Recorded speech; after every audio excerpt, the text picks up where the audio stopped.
to explain anything, Marcus, or...? What? Yeah. Do I have to explain something? I don't know what to say. I'm just cutting out the or measuring out the templates to... What are they for, Ben? They're to do the tiles outside. Hi guys, my name is Ben Guilford. I'm the owner of the Melbourne Fire Brick Company. Today I want to show you how to tile around your wood-fired oven. We've done a lot of videos on how to build your wood-fired oven, but one of the things that we haven't taught you so far is how to trim it, how to get it looking really good. And there's some really simple techniques to do your finishing touches basically. So today I want to show you how to tile the horizontal surface around the oven. You might have built a big concrete stand, you've now built your oven on top of it, but you've still got concrete exposed around the sides. And you're going to be cooking things like chicken wings and pizzas and roasts and all kinds of things that'll have oil in them. And if you spill that oil onto your bare concrete, it's going to stain it. It's going to start to look a bit ratty fairly quickly. So what we usually would recommend you do is cover that bench top with something that's non-porous, something that can be cleaned up really easily. I am a particular fan of porcelain tiles. This is a stone look porcelain tile we bought from a local store here in Victoria. Shouldn't have any trouble finding something like this wherever you are. The alternatives are things like granite and other stone materials, but if you do decide to use something like, let's say, a flamed granite paver, they are naturally porous. They will stain. If you get oil spills on those, they're going to stain. So you need to make sure that you seal them after you use them. And just speak to your local stone provider about those sealants and they'll be able to point you in the right direction. What I want to show you today is the practicality, the practical way of measuring up your tiles so that you cut them so they fit around the oven. First things first, just get yourself some cardboard, preferably larger than the size of your tiles. Then get your tile. Now it doesn't have to be this size. You might be using a 200 by 200 or an 800 by 400, whatever size you're using. It's irrelevant, doesn't matter. The same principle is going to apply. Just get the tile, lay it down on the cardboard, and then you can mark around it. Now we have a template of this tile. We can get our blade and cut that out, and then we're going to be able to take that over to the pizza oven to fit around the oven itself. You want to tile around your wood-fired oven. We highly recommend that you do your tiling before you put the render coat on. So you see here we've got our oven, we've put the ceramic fibre blanket on, covered it with a chicken wire. I haven't rendered it yet though. The reason I haven't rendered it yet is that if I render first and tile after, I have to cut the tiles perfectly so they just butt around the edge of the render. Whereas if I tile it now, I can cut the tiles fairly roughly and the render is going to come down over the top of those tiles and make it look like I've cut them perfectly in the first place. We know that the render shell that's coming down over this ceramic fibre blanket is 50mm thick, so it's going to come down around here somewhere, very roughly, okay? That means that my tile just has to stop somewhere in between here and here. Again, it can be really rough because the render is going to come down over that edge and hide my cut edge. So what I'm going to do is I'm going to take a rough guess. So at this edge here, our tile's going to come out to about there. This edge here, our tile's got to start only maybe being that thick and come in about this much. All I'm doing here is I'm being really, really rough. I can do this as a process. I don't have to get it right the first time. I can cut a little bit of cardboard off and try it. If that works, great.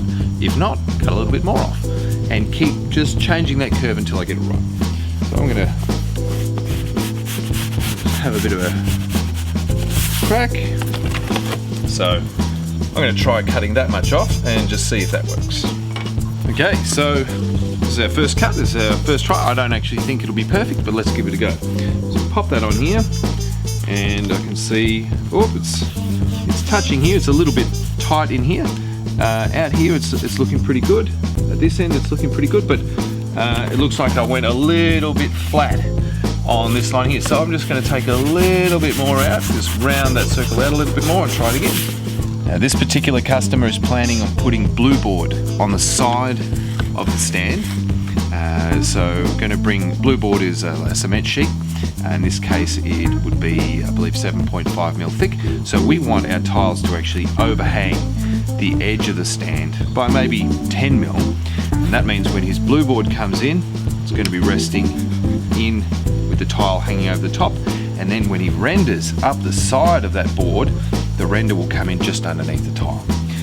Think about these things before you sort of cut and lay your tiles. Think, what am I going to do to the sides of the stand? Am I going to cover it with stone, blue board, am I going to render it?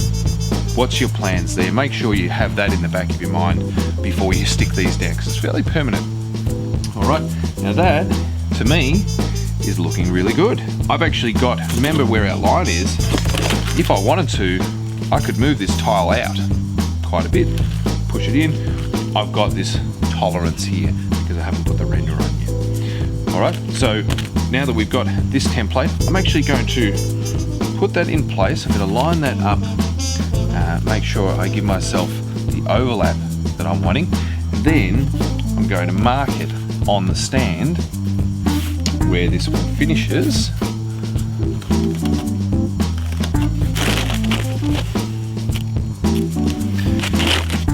So that when I get my next piece, I've got a line to come to. And I'm going to allow a 5mm joint in this case because I want 5mm grout lines. You might want bigger or smaller grout lines. It's entirely up to you. All right, so I've got this template here. I can just leave that there now and I'll do my next one.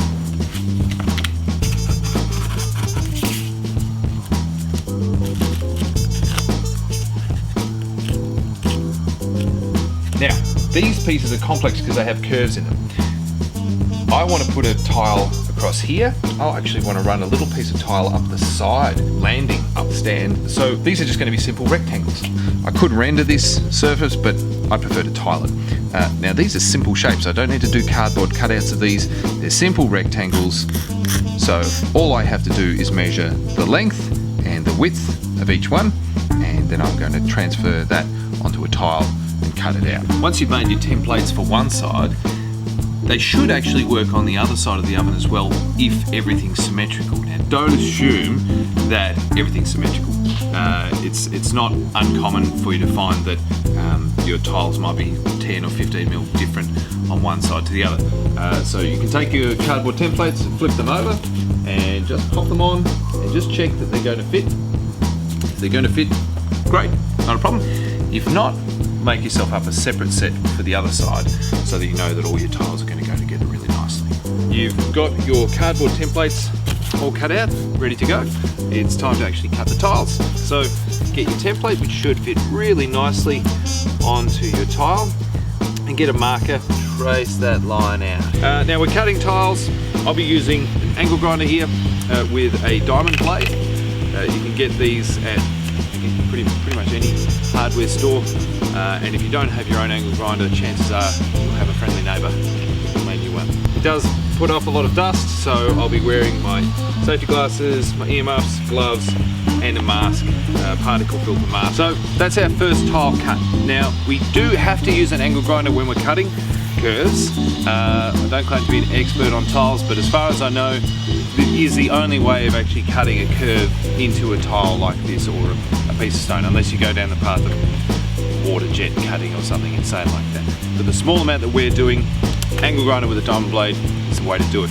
If you're cutting a straight line, different story. So for those small rectangular pieces at the front of the oven, you can use a machine like this, which is a score and snap machine. It's got a little diamond wheel on it. I put my tile on here, I score a line, and then I push down and it snaps cleanly along that line.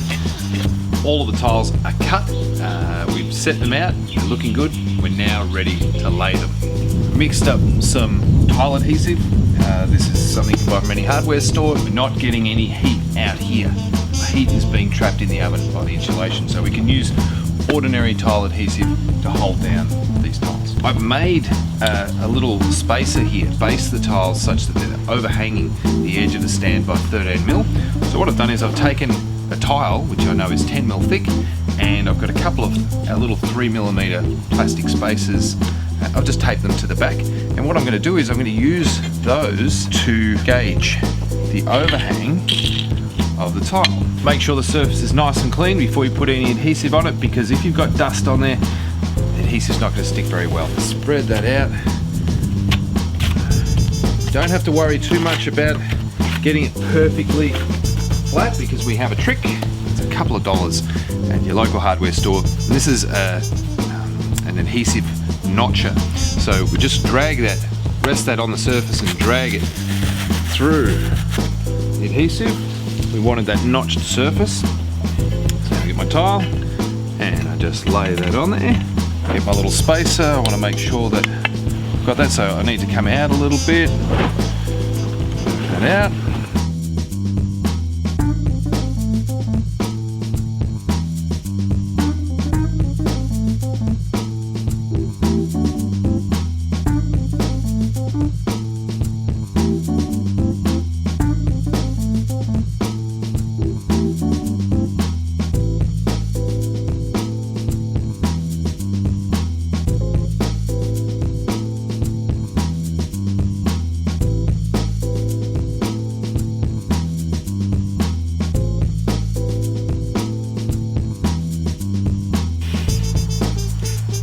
Right, we laid all the tiles and we gave them a good 12 hours for the adhesive to set.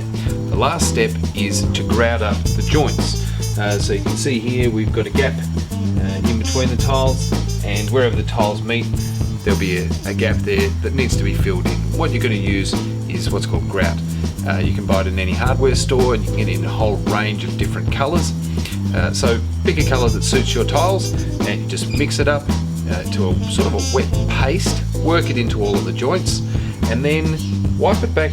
You can just use a finger if you want. We're not tiling a whole bathroom, we're only doing a few joints.